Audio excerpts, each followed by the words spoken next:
Thank you, Calgary. It's great to be home. It's great to be back here for the greatest outdoor show on earth. And before I begin, thank you to the amazing Damien Currick, a man for whom I will forever be grateful. Thank you, Damien. You know,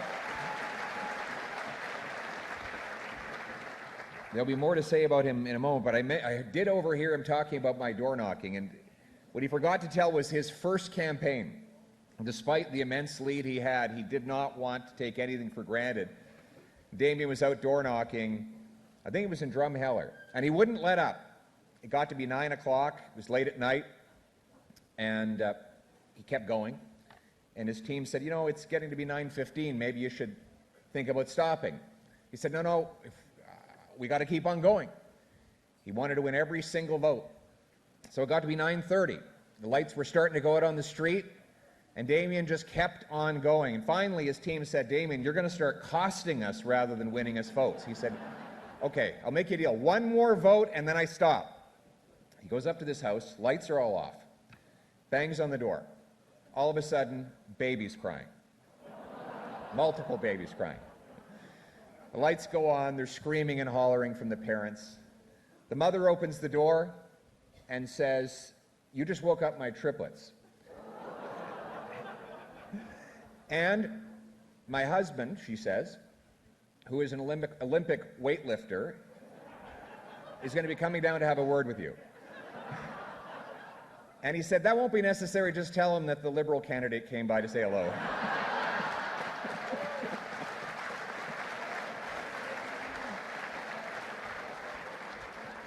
How are you, Premier? Great to see Premier Danielle Smith, a champion for freedom.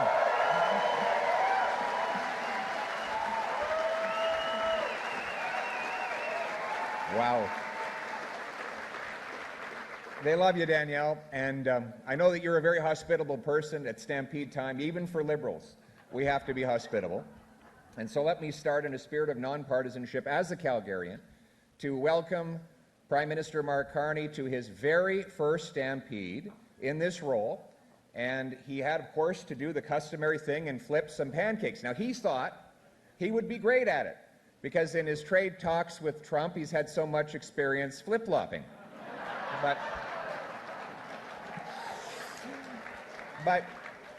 But still, it didn't go as planned. One of the pancakes got broken in half, and the other one splattered everywhere. And he owned up to it, but a careful review of a slow motion replay demonstrated exactly what the problem was. He couldn't figure out whether to put his elbows up or down. So,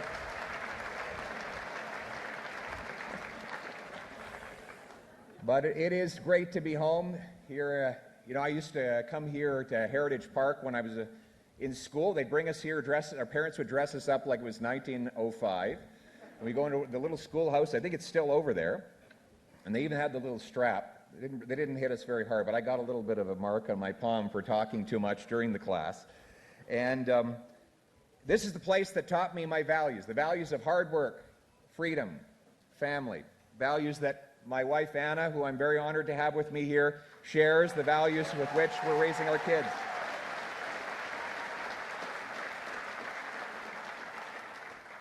I grew up in these neighborhoods, walked my dog, ran my dog in Fish Creek Park, delivered the Calgary Sun door to door as my very first job, played hockey in the local arenas.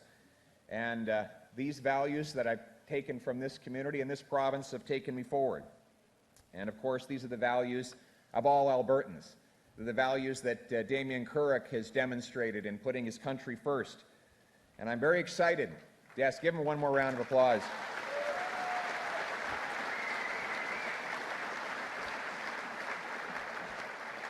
Damien is a family man, a hardworking patriot, a great farmer, beloved in his community, known and trusted by people far and wide. And the story that touches me most about him and Danielle was about a year ago, his father passed away unexpectedly right in the middle of the harvest, and they had 6,000 acres that they had to bring home. And if you can imagine, making arrangements and mourning such a loss in the middle of the harvest was a big problem. They didn't know how they were going to bring home the crop. Then all of a sudden, there were these combines that just appeared from all directions on one morning. And they fanned out into the fields, and they brought home the crop and dropped it in the bins and went back to their farms to do their jobs. And that really is the story of Alberta, isn't it?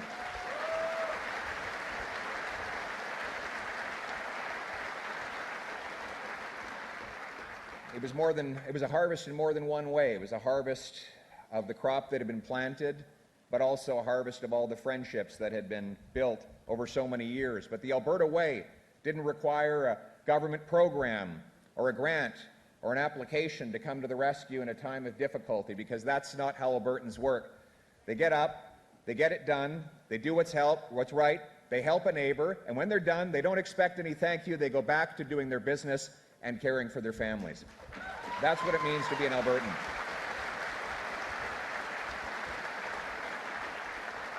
That's the spirit of the Stampede, the spirit of free enterprise, personal responsibility, communities coming together, neighbors helping each other. It's about remembering where you come from so you know where you're going. But that is also the story of Canada. And on the topic of Canada, we know that there can only be a strong Canada when there is a strong and respected Alberta.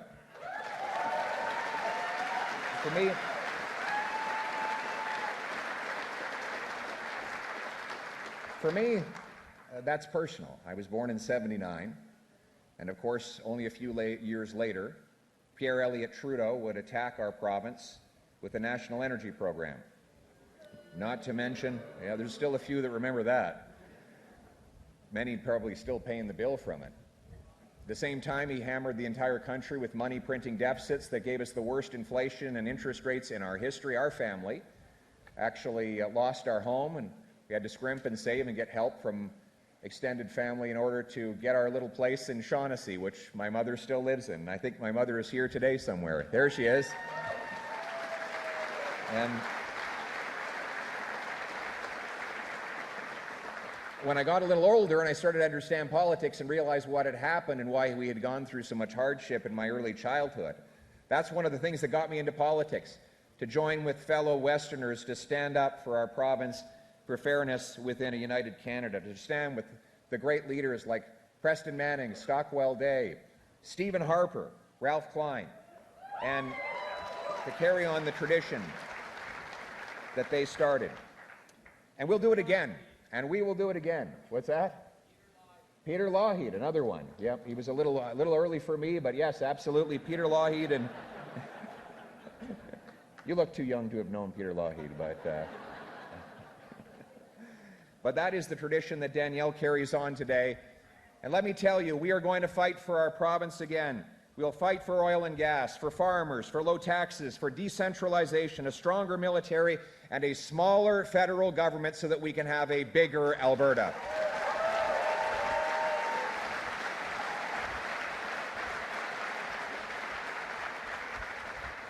And if elected in Battle River Crowfoot, I'll use the platform of Leader of the Opposition to amplify the legitimate demands of Western Canada to end the unfair treatment. The era of Ottawa telling Alberta to pay up and shut up must end once and for all.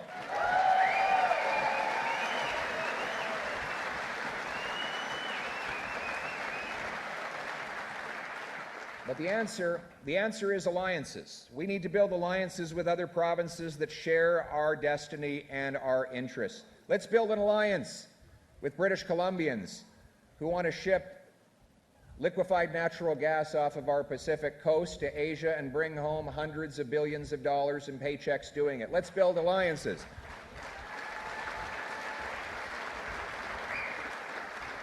Let's build alliances with Saskatchewanians and Newfoundlanders and Labradorians who want to develop their oil and gas and aren't interested in having anyone in Ottawa cap how much they can produce.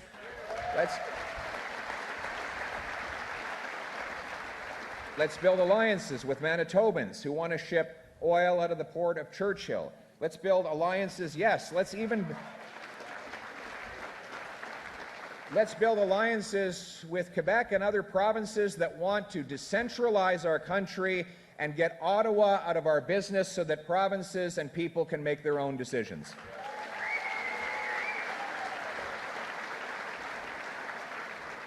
Nous allons bâtir des alliances avec les autres provinces, y compris le Québec, pour la décentralisation et pour l'autonomie des provinces, et pour nous débarrasser des gouvernements centralisateurs, des politiciens qui veulent contrôler tout. We want to put our country and our people back in charge of their lives. Now, to be honest, I wanted to return here today with an election victory. Though we didn't win, we made extraordinary gains. We added 25 new seats and 2.5 million extra votes, the biggest share of vote since 1988.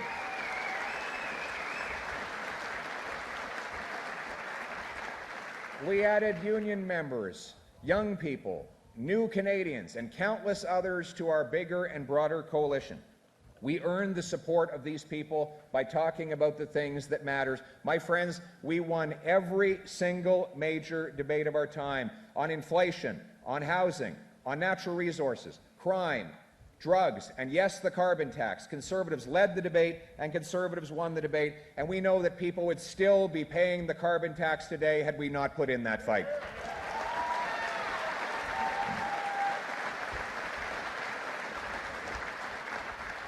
Now, the Liberals, they have a new salesman. They changed Trudeau for Carney. And he has a new, it's a new look, new talking points, some of which he's plagiarized from yours truly.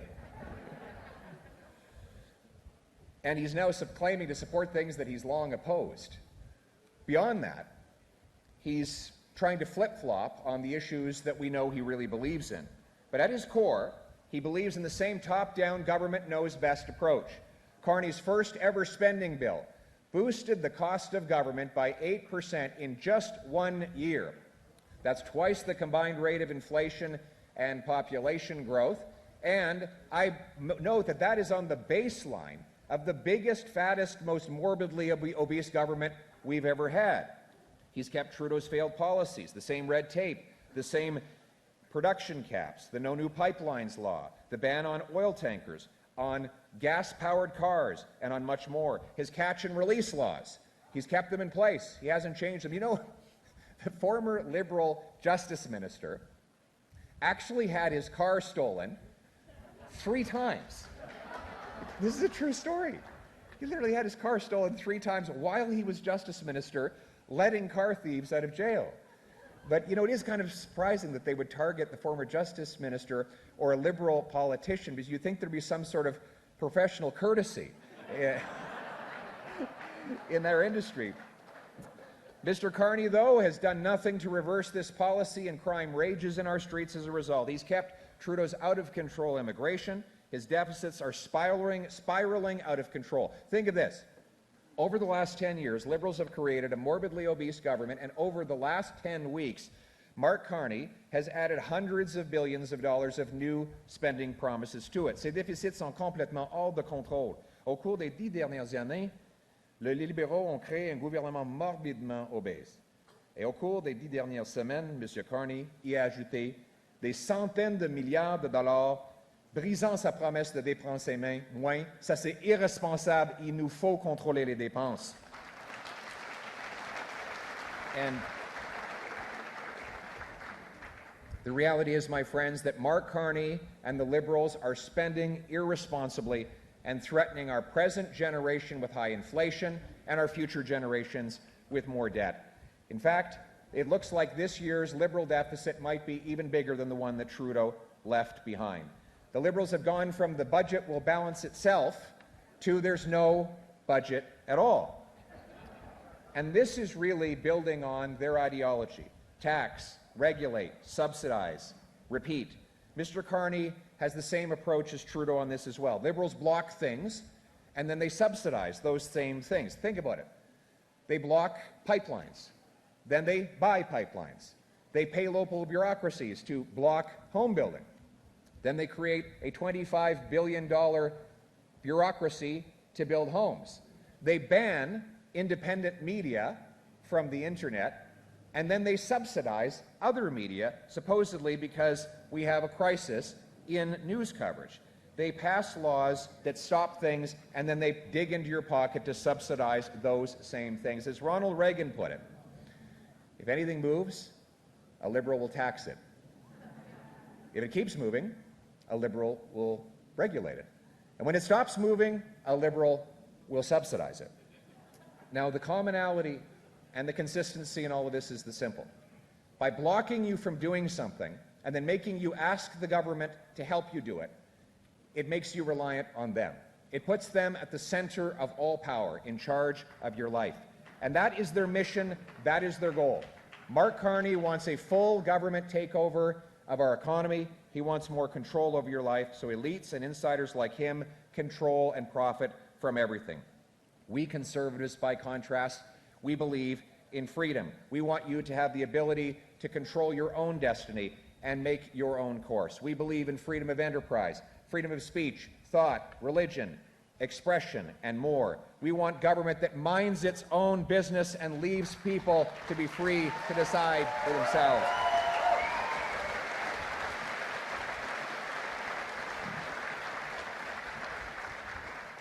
Let workers work, let builders build, let farmers farm, let investors invest, and let parents parent.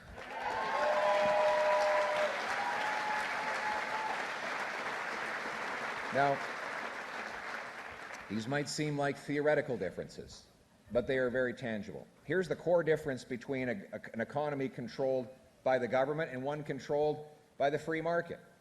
A government-controlled economy is a political economy. Businesses have to clamor to please politicians and bureaucrats. In a free market, which we favor, businesses clamor to impress customers. The idea is to put people in charge of their economic lives by letting them have free exchange of work for wages, product for payment, and investment for interest. We want Canada to be the freest country on earth, where everyone who works hard gets a fair shot at a good life. And that is what brings us here to this moment.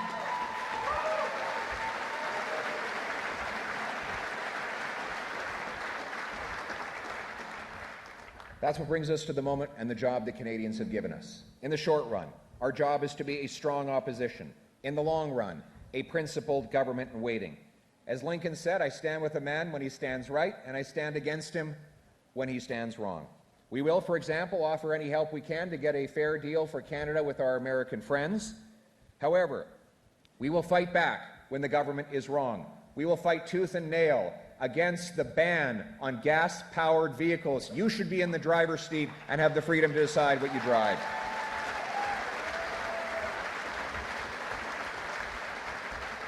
We will continue to oppose the industrial carbon tax, C-69, C-48, the cap on our energy production, the plastics ban. We're going to unleash our energy and our production and make Alberta and Canada the richest place on planet Earth.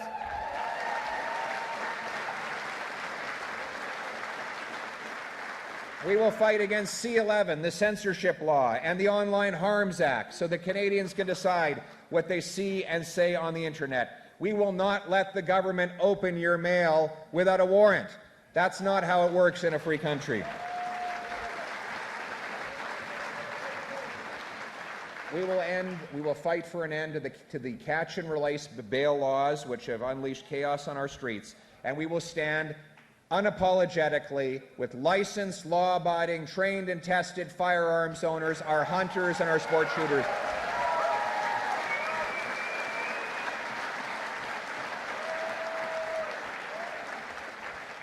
And we will put Canada first in everything that we do, and that includes immigration. Look, we're a welcoming country, but the latest news that the Liberals allowed 17,500 foreign criminals to enter our country by sponging their prior criminal records is just the latest example in the radical, Liberal, failed experiment with open borders. And Mark Carney refuses to deport any of these individuals, nor has he changed any of the radical immigration targets that Justin Trudeau left behind. Our housing, our health care, our jobs are overwhelmed. Our young people are cast aside while low-paid, temporary foreign workers take their jobs. We must end the abuse in the temporary foreign worker program, the international student program, the refugee system, and we must restore an immigration system that puts our country and its people first.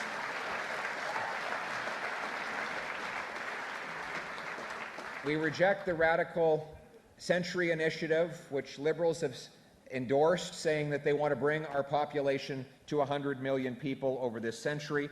Look, we don't blame people for wanting to come here. Almost all of us trace our lineage back to immigrants, other than our First Peoples. But that immigration must be controlled. It must be in numbers that we can absorb. It must be the right people at the right pace that will allow us to succeed as Canadians and integrate and be one united country.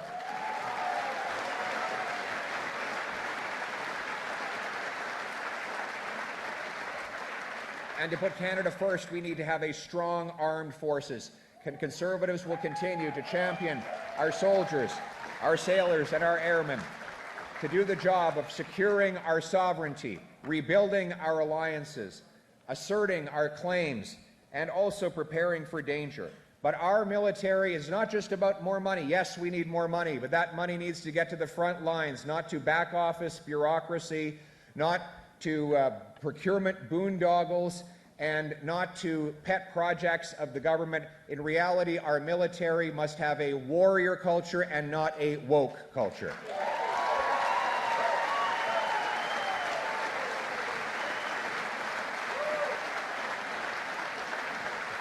Thank you.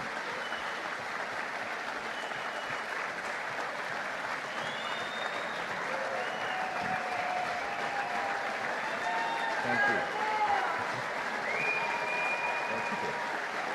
Thank you.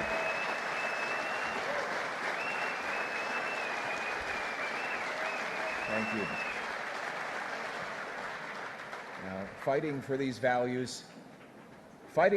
values is never easy. Change, as we've seen, is not easy. Nothing worth doing is easy. But building Alberta was not easy. You think it was easy for the frontier farmers and the prairie pioneers to break cold ground in order to settle this land? No, it wasn't easy either for the oilmen to pierce through the frost and stone to bring the black gold to the surface. It wasn't easy for the prairie mothers to feed hungry children during drought, depression, and war. It wasn't easy for us to run rail across Mustang and Mountain. It wasn't easy for our prairie boys to go off and fight for freedom against tyranny in the Great Wars. None of that was easy. Making Alberta was hard. Making Canada, the country we love, was even harder. But we don't back down and we don't run away when things get hard. We dust ourselves off, we get back in the saddle, and we gallop forward to the fight. So let's fight for our freedom, fight for our families, fight for Alberta, fight for Canada. I am ready for the fight. Are you ready to join me? Let's do it for the country we love. God bless Canada. Thank you very much, and happy Stampede. Thank you.